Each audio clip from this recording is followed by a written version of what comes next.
wow, I don't know why there's like 2 sets of writing there. But anyway, I'm going to talk about today using nonlinearity to enhance micro and nanosensor performance. I've been doing MEMS for a long time now, and lately, for most of my career, I've been interested in nonlinearity. I'm a dynamicist by training, and I've been applying dynamics to MEMS for, I don't know, probably close to 20 years now. And so I'm going to talk to you a little bit about that whole story today. I will couch this with this is not the only main effort going on in my lab. There's another kind of half of the operation, which is on more tribology and dynamics of adhesion and friction and animal-inspired systems that I'm not talking about today, but I'd be happy to share that stuff at a later time. So just a brief outline. I'm going to talk about resonant MEMS structures, give a brief overview, and then talk a little bit about the difference between linear sensing and what I term bifurcation sensing. And I'll give you an example of a project that we're working with the ARL on to sense explosives in air. And then if I have time, I may talk about another clever example a student of mine did a few years ago on inertial sensors, on a gyroscope that's based on a nonlinear phenomenon. And then I'll talk about noise, which has been an interest of mine for the last 4 or 5 years. Really to take advantage of bifurcation sensing, you have to really understand the noise. And it turns out that the noise can actually be a little of more help to us than I originally realized. So I'll spend a little bit of time on that. So, resonant MEMS. For microscale systems, as I'm sure most of you know, these small-scale systems by themselves don't tend to move very far, so people kind of gravitate towards operating things at resonance to take advantage of the amplification that naturally occurs near resonance. And so in vacuum, of course, this works really well because you can get high quality factor and things move a long way. In air, not so well, and in fluid, really not so well. So that kind of brings about the limits of linear sensing. But these resonant devices can look drastically different. They can be designed for all sorts of applications. This one in the top left is a coupled oscillator system that I won't talk about today, but a student of mine designed for doing AFM imaging of piezoelectric measurements. So it was a uniquely coupled oscillator, and so that could interrogate and measure the poling in piezoelectric materials without depoling them with very high sensitivity. So we used a coupled oscillator to transfer energy in a special way. The middle one is a bulk oscillator. So these resonant structures don't have to be just lateral bending beam type of resonators. They can be bulk as well, and a lot of these techniques transfer over. And then so you can see with a linear resonator, so if you look at this curve, with a linear resonator the curve would be symmetric, but when they start getting nonlinear they kind of twist over, and that leads to some interesting behavior that we can take advantage of for sensing. So for the first part of this talk I'm going to talk about mass sensing. So for mass sensing, if you just think about this in the simplest way, linear mass sensing is you take something that's like a cantilever, you vibrate it. It's really small. So if something else really small binds to it, you can tell because the mass changes and the resonant frequency changes. It's as simple as that. So it's really a straightforward technique. The devices can look very, very simple. And so if something binds to it, it's a very simple differential equation. And that works great for things in vacuum, or for things wherever you have a high Q system. So if you have a high Q system, you can look at the blue curve would be the initial curve. Something binds to it, it moves over to the red curve when that little mass binds to it, and then you can measure that really easily because it's very obvious. And if you look at the phase will pass through 0. You can build feedback loops around it. It's very straightforward. But what about if you don't have a high Q system? If you don't have a high Q system, these aren't very easily measurable, and your sensitivity is really limited. Now there's been some really clever ways to get around this. Well, of course in vacuum you can have a high Q system and you can measure very sensitive things. There's been some really clever other ways to do this in air, namely this schematic on the bottom right is from Scott Manalis's lab at MIT. I always thought this was a very clever solution to the measuring mass and fluid problem. He put the fluidic channel inside the cantilever, but sealed it up and then put it in a hermetic package with a getter, so it was a vacuum package. always thought that was really clever. They could do fluidic measurements and take advantage of the high Q in the vacuum. And they've had some very, very successful measurements that way. There's also some problems, though. That doesn't work for every application. There's problems with sticking, fouling of the channels. So for certain types of measurements, that's incredibly clever.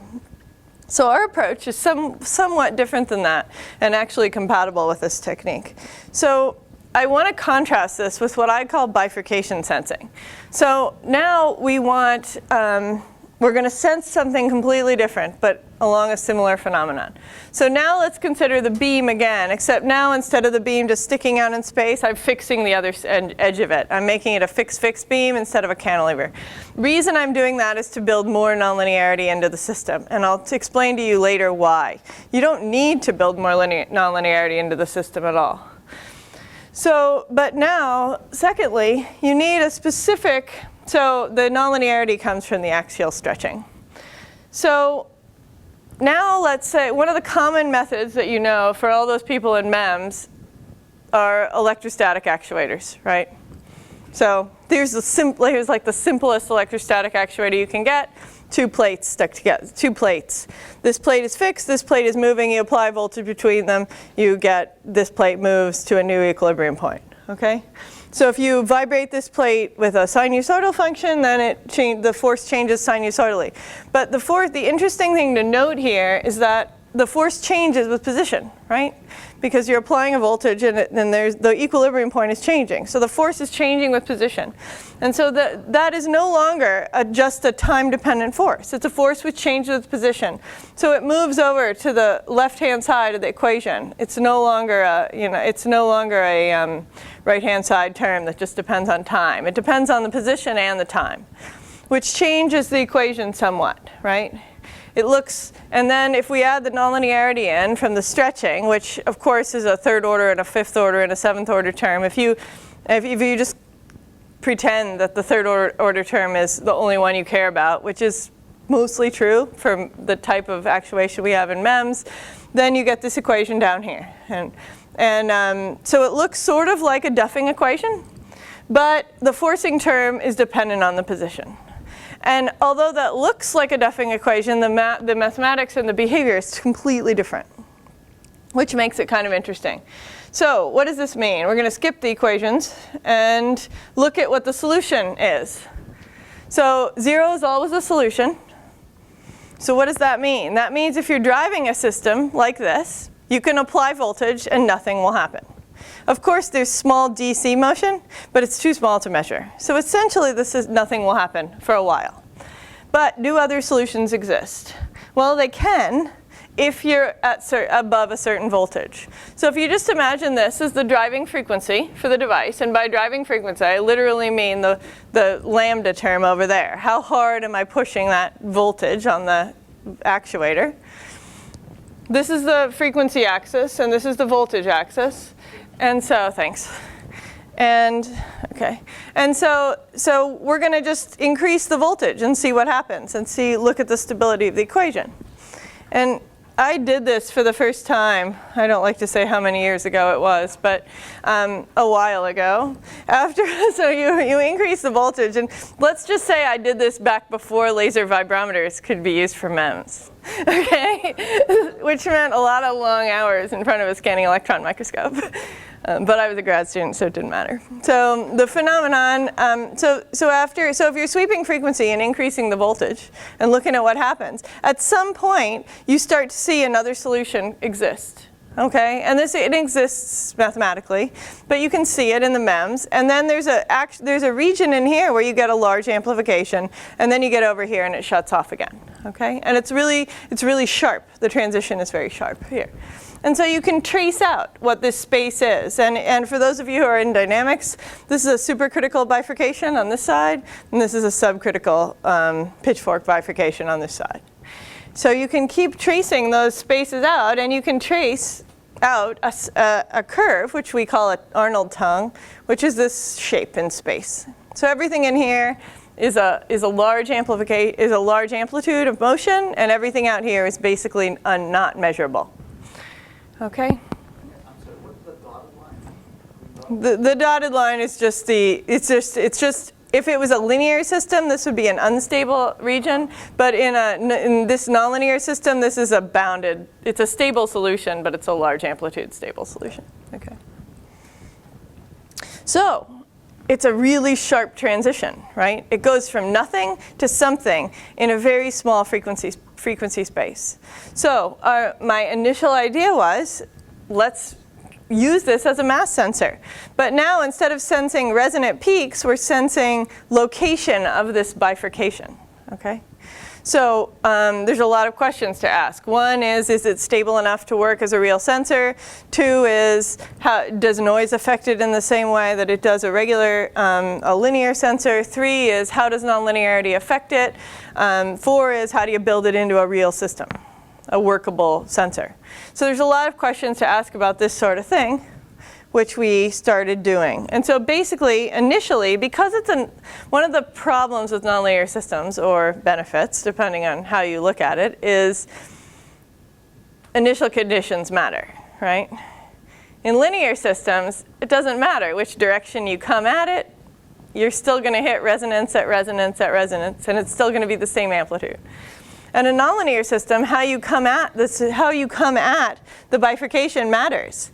So do you sweep from this side, or do you sweep from this side? That matters. You get a different answer, okay? So you got to be a little careful. How fast do you sweep? You get a different answer, okay? Because the initial conditions and the initial state matters on what the next state is. So that's a potential complication. So basically, we started by just slowly sweeping the device down in frequency. You observe the sharp jump, you record that mass, and then you do the system again. So your time constant is how fast or slow you can sweep. And then you take a lot of data, right? And you can, for this example, this was nothing happening. This was a system very much like this, an electrostatically driven device. And we're just monitoring this over time. And this is just the threshold of over time. And as you can see when they turn the air conditioning system, the heating system off in the lab. It's cyclic over 24 hours. But anyway, there are definitely, it measures things like temperature and humidity really nicely, good or bad. So this is just measuring the threshold. And as you can see, there's some noise in the system, right? So that has to do with the sensitivity. And I'll talk about that later. How much vibration do you have in the lab? Well, it's on an optical, a floated table, but even then, there's small vibrations. But temperature is actually the biggest thing.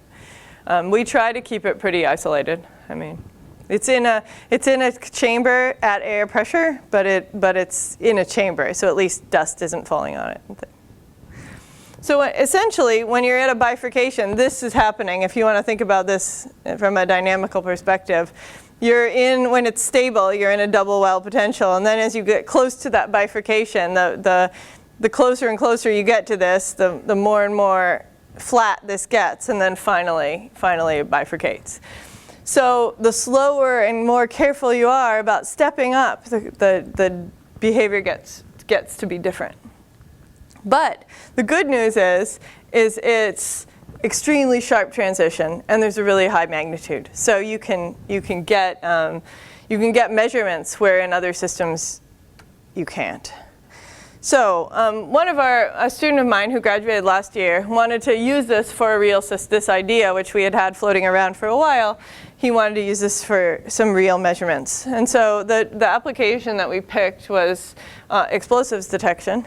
And of course, there's a lot of reasons. The Army sponsored this. They're very interested in explosives detection. And there are a lot of techniques for doing explosives detection. Mass spec, MEMS methods, electrochemical. There's lots of different things, and each have their good and bad qualities.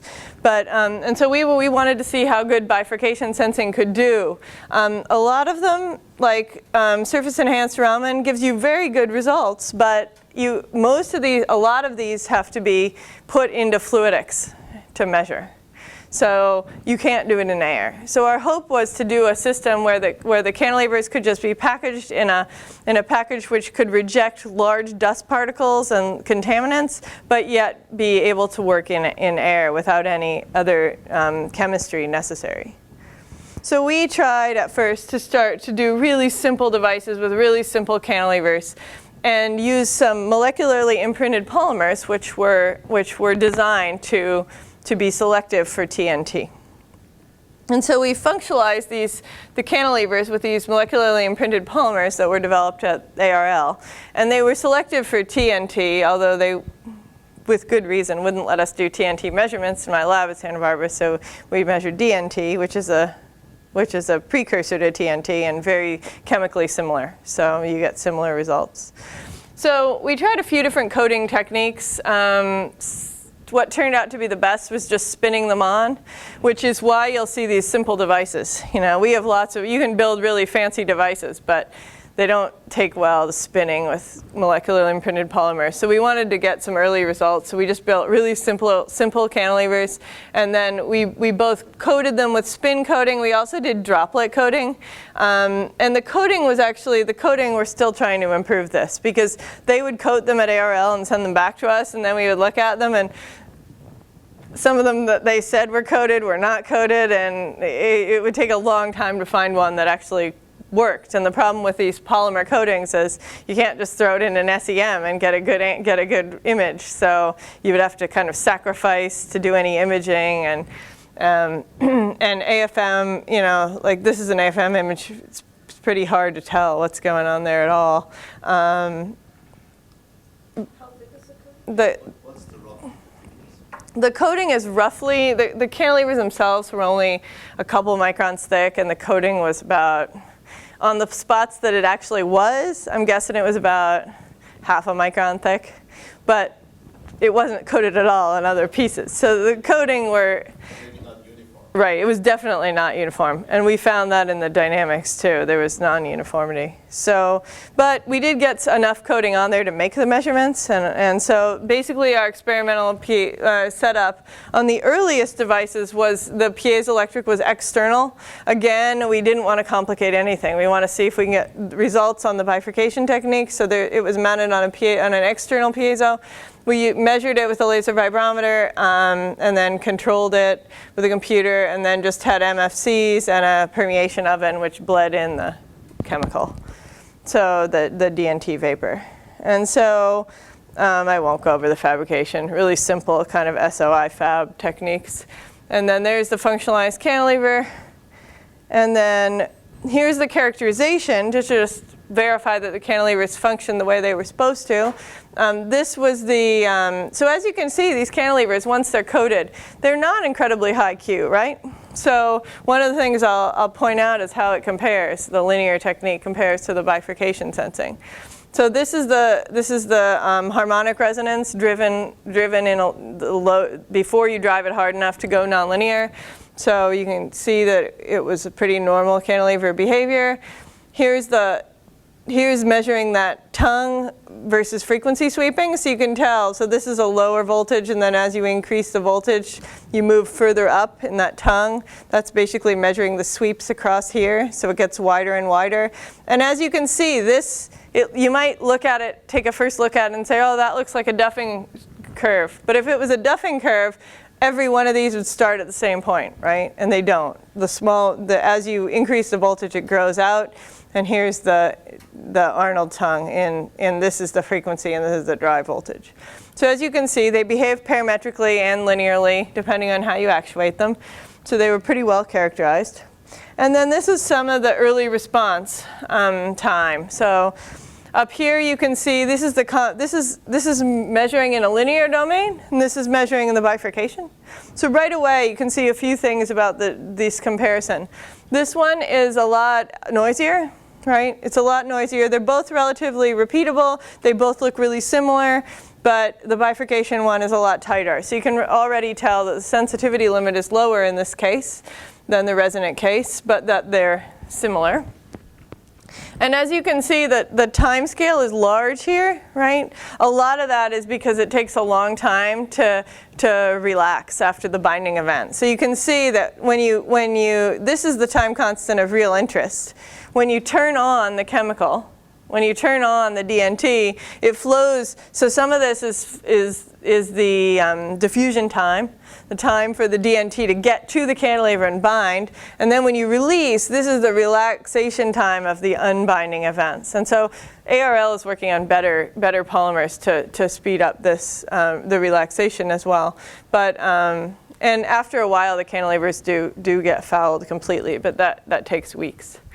And so if you look at what the frequency sensitivity is, the minimum frequency that we can resolve with, in this case, is about 2.4 hertz, the noise spectrum, and here it's about 0.4 hertz. So so that was nice. We were happy about that. And so then if you look at the Langmuir isotherms for these, in terms of what's the lowest concentration you can measure, they both fit the curves pretty nicely, but this one turns out to be smaller. And if you look at the actual numbers of the detection limits achieved using this particular cantilever, and I've got to say, I didn't tell you the dimensions of that cantilever, but it was not small. You know, we're talking like 50 microns long, 100 microns long. I mean, we had a few different ones, but they're heavily into the micro domain. They're not nanoscale at this point. So this leads to a detection limit of about 0.1 ppb, which we're pretty happy about, and the Army was pretty happy about too. So the response time is about 90 seconds on this particular device, and that is for two reasons. One, I already mentioned, the diffusion time of the chemistry. The second is this fact that we're doing this loop sensing, right? It's pretty cumbersome to have to go, you have to jump far enough out to avoid the bifurcation and then come back in. And it's not, from a systems perspective, we want to get away from that. And so that'll kind of motivate some of the stuff that we do later on. And then, of course, the classic sensor question is not only sensitivity, but selectivity. So does it sense what you want to sense and not the other stuff? And so this is a test that we did on these cantilevers. The black circles are for the imprinted polymers, and the white triangles are for the cantilever. It's coated with the same coatings, but not imprinted with the molecularly imprinted polymer. So it still had the polymer coating, but the polymers weren't imprinted. And so as you can see, there's some response regardless. So some nonspecific binding is occurring, but it's definitely clear when the correct binding is occurring versus just nonspecific binding. And again, and so this is the response to DNT with imprinted versus non-imprinted. This is a response to toluene. Toluene is a molecule that has a similar backbone to DNT, but is different. And so as you can see, even comparing the toluene response to the DNT response, you can see that the toluene response is smaller. So it really is selecting DNT over the similar chemistries. So we're pretty happy with that. So to summarize that, I think we're pretty happy with that, but the response time is something that can improve, as is the coding. The coding and now that we know the technique works, you can build a much more elegant device design. So that's that sensing. I think I will. Here's one other thing that has to do with this mass sensing. Something that this bifurcation-based sensing is really good at is threshold detection. Right? If you want to detect the presence of something small, because these bifurcations are really large transitions, you can do it really well. So for example, for things where, say, you're trying to shrink something down and the capacitive detection gets really difficult, these large deflections can be really, really handy. And so for this example, this is a cantilever, and this is just measuring threshold detection of that same chemistry. And then we increase the noise level in the optical measurement system. And so when you increase the noise level of the measurement in the bifurcation case, you get no change in the response.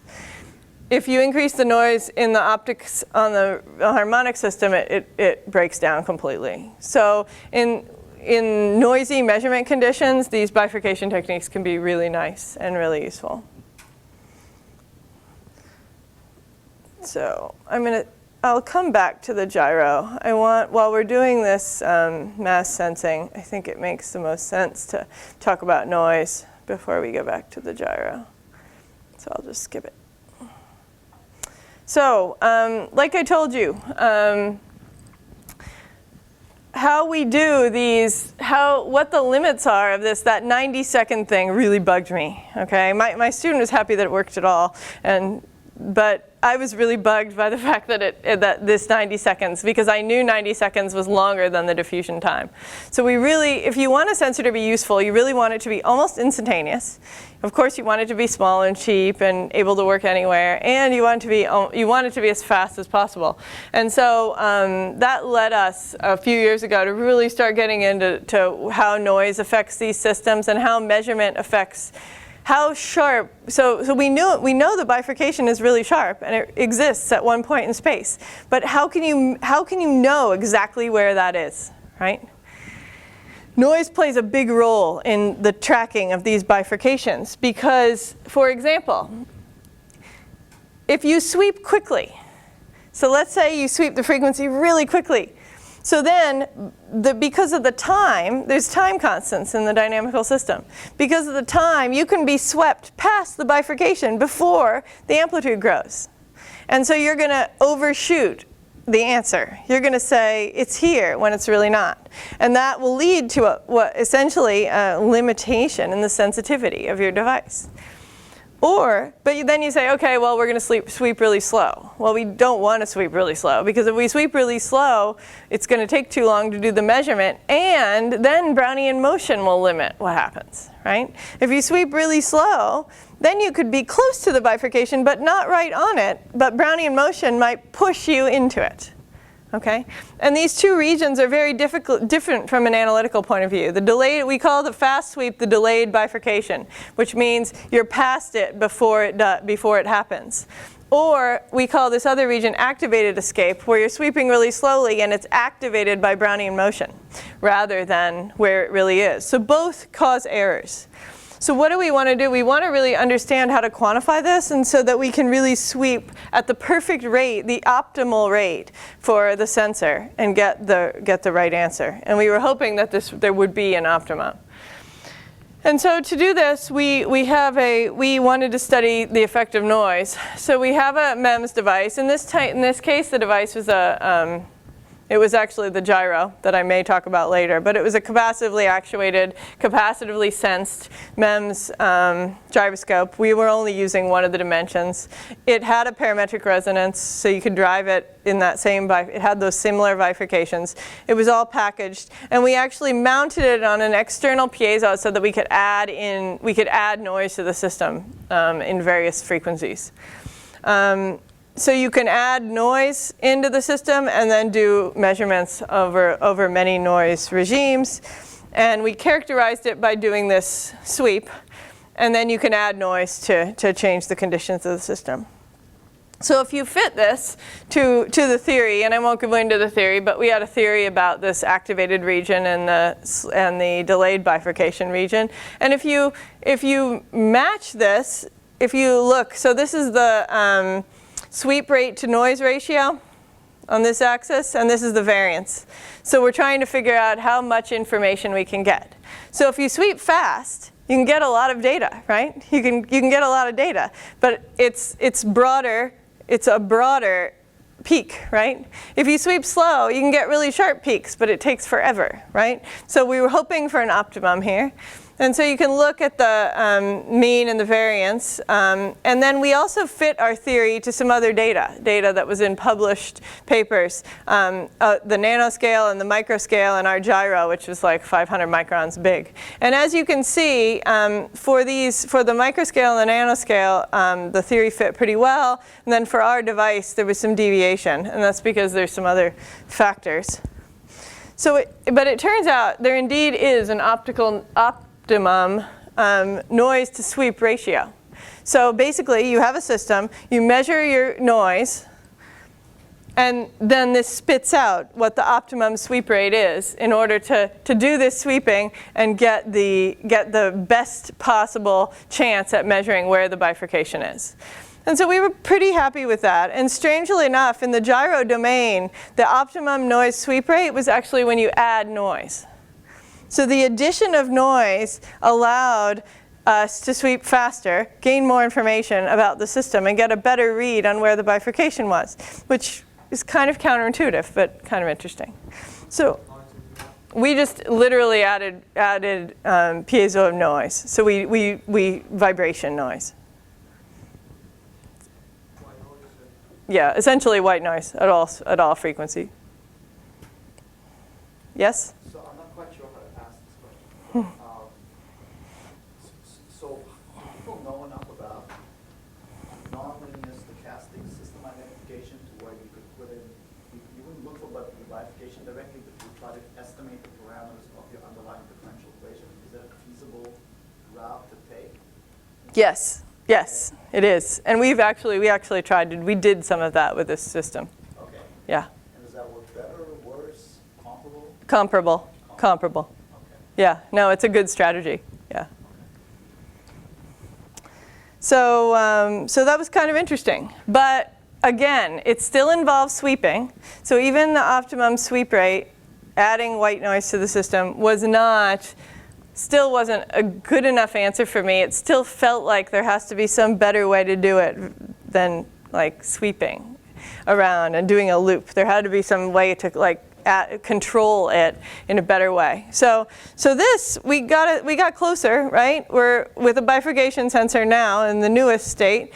We're rather noise resistant. We're pretty quality factor resistant. We're measuring an amplitude change instead of a frequency change. We're measuring a pitchfork. But again, it's still sweeping. So my student, who's very, very clever, graduated last year, Chris Bergner, we noticed when he was doing these measurements, we noticed some interesting properties of these systems when they bifurcate. And we were able to use this to our advantage. So because he sat in front of the LDV looking at measurement traces over and over and over again, he noticed that there was an interesting thing happening to the phase before the system bifurcated. And that was exactly what we were hoping. So in a precursor, you want to see when we have these dynamical systems with long time constants, and you don't want to wait for them, is there a way of capitalizing on them? Is there a way of seeing what's going to happen to the system before it happens and track that? And so that was our idea after we saw this happening. So what happens when you do a sweep, you get close to the bifurcation, and all of a sudden the phase noise collapses. It actually turns out it's collapsing onto a manifold, but so it collapses, and you see the phase noise squeeze down by a couple orders of magnitude right before the bifurcation. And it's a longer time constant event. So from a attendant electronics / feedback control perspective, you think, all right, this is the speed, because you're worried in MEMS devices, things vibrate quickly, right? You could have megahertz resonant frequencies. If you're talking about doing computation at the megahertz, it can be challenging. But turns out that this phase noise shift is a pretty slow time constant. So you can do things with FPGA control, kind of on chip level and directly off chip level control and still capture the interesting dynamics. So so again, this was the dynamic. This was the system. This is the same one I showed you last time. This is the gyro. We're only using one of the degrees of freedom. So therefore, the equation is the same old equation. And this is what the timescales look like. So this is just if you want. So the two parameters, if you assume the solution is sinusoidal, which is a reasonable assumption, and this is the equation of motion, and you plot the Q1 and Q2, these are the constants on these cosine and sine terms, you can see that it collapses down in this direction. And so what that means, the experimental, can't remember if this is an experimental or a simulation, but both were almost the same, which is why I can't remember. But this is the noise ahead of time. This is the phase noise right here, and this is the amplitude over time. So and this is the time in seconds. So before the sweep, when you're getting close to the bifurcation, if you just watch, this is the noise before, and then when you get very close to the bifurcation, the phase noise squeezes down, and then it bifurcates and you get a small phase shift. And so there's this region in here where the device is not yet bifurcated, the bifurcation event is here, where you got this phase noise signature. And so our idea was to use that as a control signal. So basically, this is the experimental setup. We have the device. The device was in a vacuum chamber. It wasn't necessarily at vacuum. It worked in air, but it was in a controlled chamber where we can control the pressure. We used a laser vibrometer to measure it. It was excited. Like I said, it was an electrostatically actuated device. We used a phase lock amplifier and FPGA control to track the bifurcation. And so this is showing the experiment and what happens when you do the measurement. So this is the control, this is the approach to get close to the bifurcation. Then once you get close to the bifurcation, you can lock in. And when you lock in, you can see the phase noise. This is before, and then you can see it squeeze down. And this is the probability distribution for that. So you can see once you're locked in, the phase noise is a much tighter distribution, and you're able to control about that loop. And so then if you measure this, if you look at where we're locking in and tracking a bifurcation, but we're tracking a motion that's about 140 picometers. So the device isn't moving at all. And yet we're getting nonlinear dynamic information about it because we're right next to that bifurcation. But then we don't have to wait for the bifurcation to occur. We don't have to jump. We don't have to sweep. We can get instantaneous information about it. Yes? And so is this sensitive to measurement noise? So this should be pretty sensitive to measurement noise. Okay. Yeah, we haven't done the additive noise on this, but because you're measuring the bifurcation, it should still be sensitive. It's a little bit different though because you're not moving, so it depends on how but you're sweeping. The change in the phase noise is still a big shift, so I'm guessing it'll be just as sensitive because of the phenomenon. And so to get a similar measurement in a linear system, you would have to drive it a lot harder, or the bifurcation. So from a MEMS standpoint, it's nice because you're not putting the device through any large motions. You're not having to vibrate it a lot. It shouldn't break as easily, and you can get measurements instantaneously. So the other interesting thing is you don't have to, you can sweep to approach the point because of this interesting way that these tongues work. You can approach by changing the voltage or the frequency, and then once you're there, you can lock in. And just to compare, this is, for example, this is the distribution for that grand measurement of where the bifurcation is. This is, in our old system with sweeping, it would take 500 minutes to get 1,000 points to tell us where that bifurcation is. In this green method, you get 20,000 points in about 150 seconds. So you get a lot more information about the device. You can track a lot more. You can track more instantaneously, get a much faster sensor.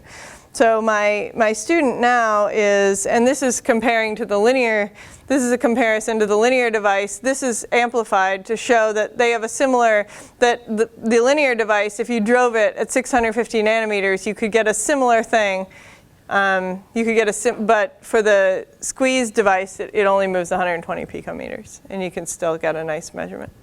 So I have a student right now who's transitioning this technology to the DNT sensing. So we're going to hopefully really soon, since I had one student graduate and a new one coming on, there's been a little bit of a delay, and plus my Army partner went out on maternity leave for 6 months. So we had a little delay on getting devices coded, but that project that's our next step, is to actually show that, do the mass measurement with the feedback control.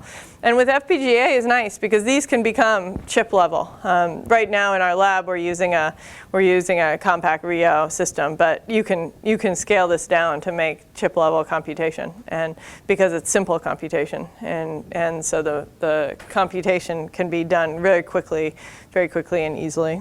So that's kind of the noise story. So we're still really interested in understanding more about what happens at these bifurcations and what happens at the edges of other bifurcations and how to translate this to more general dynamical systems. So in the last few minutes, now I'll jump back to the bifurcation of the gyro. My student did this a few years ago, and it's still gotten some interest from industry because it's kind of neat, and I think it can be used in some of the more current gyros. But it was, and when our lab did it, it was more of a curiosity to show that we could do it, and it's kind of clever, so I'll show it here. So this is just a 2 degree of freedom oscillator, and in MEMS gyroscopes, this is a very simple, straightforward.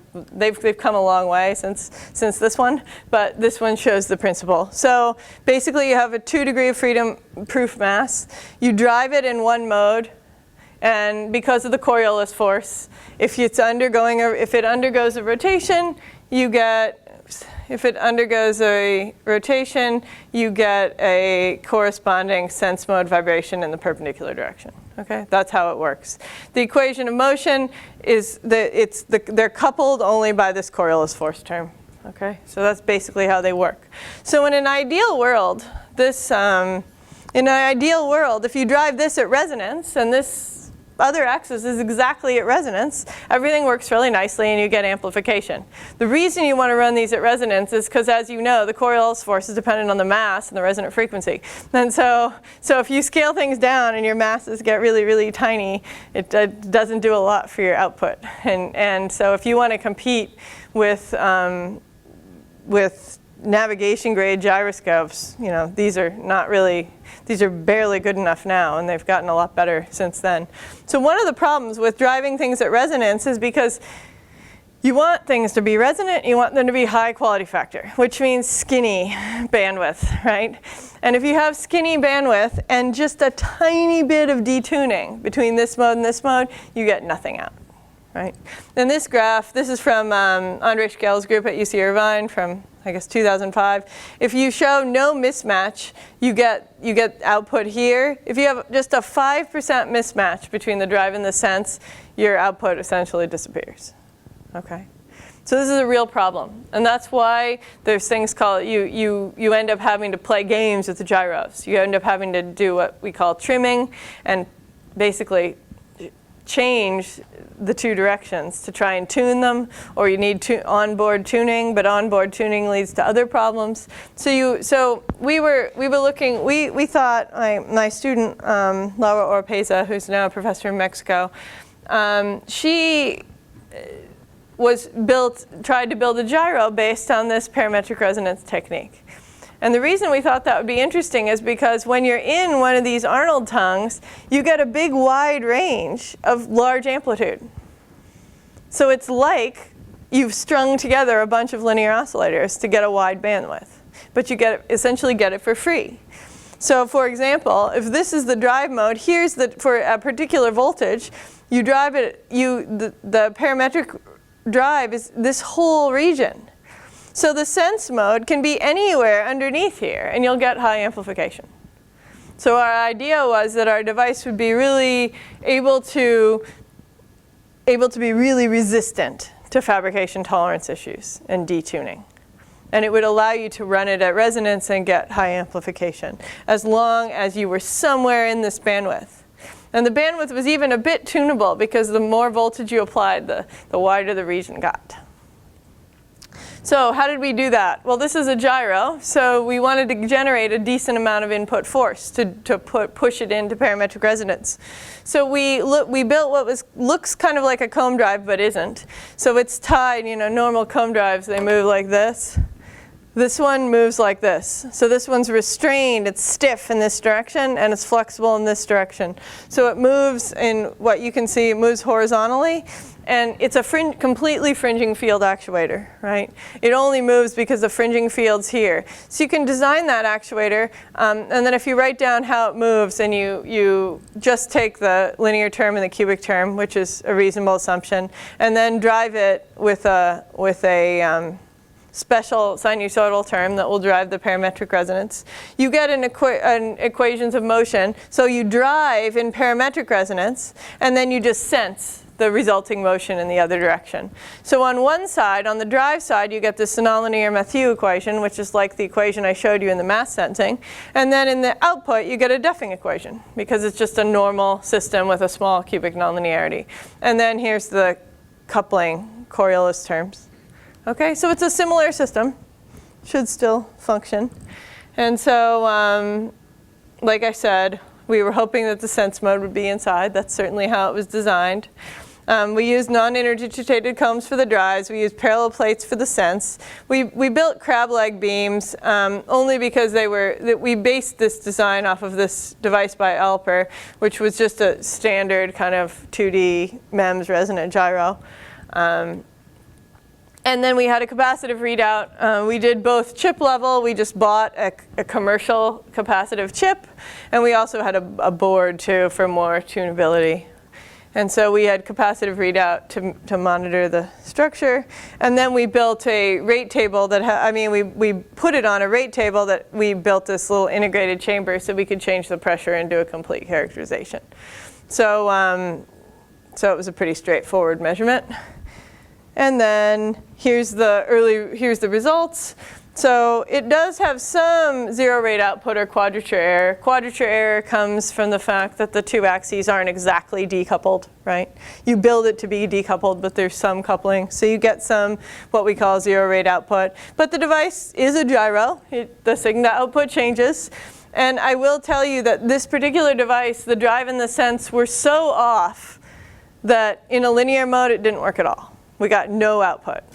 Okay, so this device would have been completely non-functional in a linear way, but in driving it non-linearly, we get a nice output. Here's the rate versus the angular rate versus the output. As you can see, it's pretty linear. There's a couple little outliers, but it's pretty good. And then the off-axis testing relates the aspect ratio of the SOI device was 10:1, so the off-axis behaved in about the way we thought it would. And so you can demodulate the output. It looks pretty good, right? Input and output. And then you can also measure the hysteresis over time, and you get a little bit of drift, right? Over time, which is, again, normal for this type of device. It wasn't an optimal gyro. It was really more a proof of concept. And then the noise is Brownian motion limited. In this case, it was about 7.5 degrees per second. Actually 7.5 degrees per second was our model prediction, and our actual device was 6.6. So similar. We were pretty happy with that. So the main takeaway was that sometimes you can use these nonlinearities to do things that you otherwise wouldn't be able to do, or to use them to do things that if you use the nonlinearity in a clever way, you can get some either more information or sometimes quicker information than you would be in a linear sense. And so so these are just a couple of examples of things that we were able to do through using that.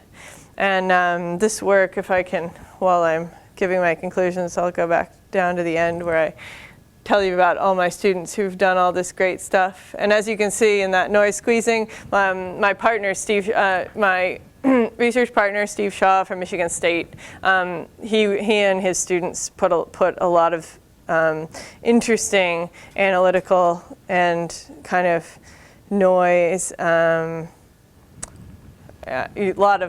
had a lot of interesting breakthroughs by working together. I worked together with Steve since almost since I started my career, and we've had a lot of fun. He's a dynamicist as well, so we kind of speak the same language, but I'm the experimental arm. And he's always intrigued by our results and has come up with some really clever solutions to a bunch of stuff. So that's Steve Shaw. And Steve Shaw's students, Jeff Rhodes, who's now a very successful associate professor at Purdue, and his current student, Nick Miller, whose work I didn't really talk on today, but he's good. He's done a lot of really nice stuff. My lab, Chris Bergener and Carrie Moran did a lot of that noise squeezing and oscillator work. Both of them are graduated now. The rest of my students listed there contributed in some way. Luke Shaw is a master. Luke Shaw is an undergrad in my lab, and I'm not sure where he's going to go to grad school, but he has offers at Stanford and Berkeley and Michigan and MIT and Santa Barbara. But he should have. You should have recruited him.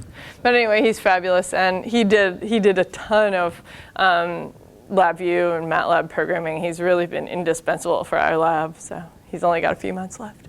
But I've had a lot of great students over the years who contributed to this work in some way, shape, or form. And as always, my students, they're a ton of fun to work with, and they're the reason that any of these crazy ideas ever, come into reality and work. So I can't thank them enough. And the funding is coming from the various sources. Early work on the dynamics was AFOSR and DARPA. Currently, NSF is funding some of it. The Army's funding a lot of it. So, lots of that. And the NanoFab for having great fab facilities and great staff to help my students build things that work. So with that, I will end and take your questions.